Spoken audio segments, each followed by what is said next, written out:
Chord Massacre is the fourth major part in Open Window, and for a level on 6000 FPS, it sure doesn't have a lot of frame perfects. So today, I'm going to be changing that.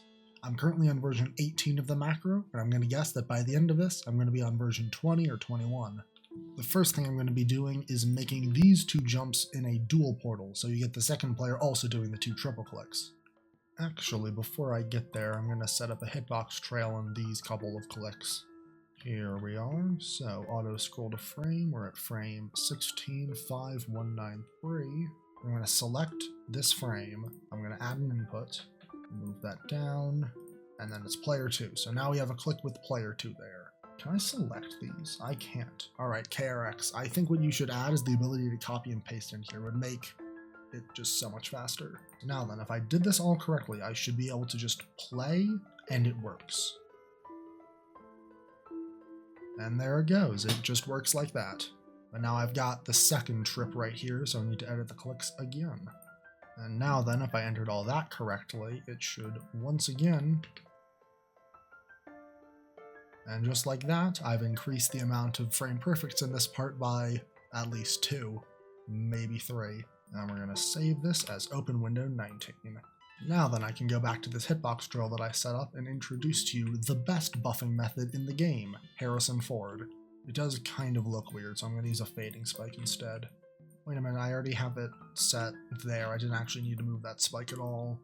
I guess instead what I can do is move this spike, because this one, if I move it a full small space over, it actually kills you. So how close can I actually get it? Oh, I can get it that close. That's pretty close. Okay, now to put the Harrison into the Harrison Ford, we take these other smaller spikes and then put them right along the corners. 2 or 3 more. Now the next thing I want to tackle is this blue orb, because the way that I have it set right now, it's a buffer click, and that's something I can't have. We've started holding, and I'm going to be looking up in the top left to see when the gravity actually switches. But when the gravity actually switches is frame 1649.84. So I should be able to switch this to 1649.84.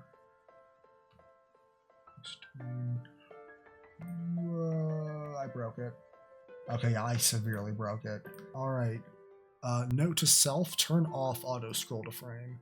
So we should be able to just set this to 1649.84. And so we should be changing gravity on the exact same frame, but now it's just not a buffer. Here we go, we are approaching the orb. It's time to see if it actually hits it on the right frame and if I'll actually change gravity. We do indeed, and so that's going to be Open Window 20. Then all that I'm going to do is shift this orb a little bit so this can't actually be a buffer. And now, because circular hitboxes sometimes just don't work, it's time to Harrison this Ford. Also, I'm going to take this ground spike that's on the edge of the block and move it up a bit. Now, fixing this buffer reminds me of a second one. This pink orb click I'm pretty sure is a buffer. Approaching the pink orb. Velocity is currently minus 15. And there we go. Frame 14.8008. 8008. And then if I move this pink orb just a little bit up. You know, I've been recording for half an hour now. I wonder how much of that is me just sitting through the level while it goes at 7 frames per second. I'm in the orb, and then I click. Fantastic. So that means I can not only move this spike up, I can put a fading spike above it as well. And I'm gonna gambit on me not having to buff anything to do with this black orb. I'm just gonna hope it ends up as an alignment, and if you hit it like too early, you're not gonna be able to actually get through this gap. That's going to be my same philosophy for this pink orb whenever I get to that. And thus, Open Window 21. Now those are all the gameplay changes I think I'm going to be making for now, but there's something about deco that I want to deal with quickly. So I grab this entire block, give it another group. So we're going to start out by taking 172 and moving it down a block, just so that while in the editor it stays where it's going to end up. So long as this ends before the hitbox could interact with this. So that's like half spaced-ish. So I'm gonna go like there maybe? Alright, after waffling around for way too much time, I've determined that sign in out on 1 move time is what I'm gonna want for all of these blocks.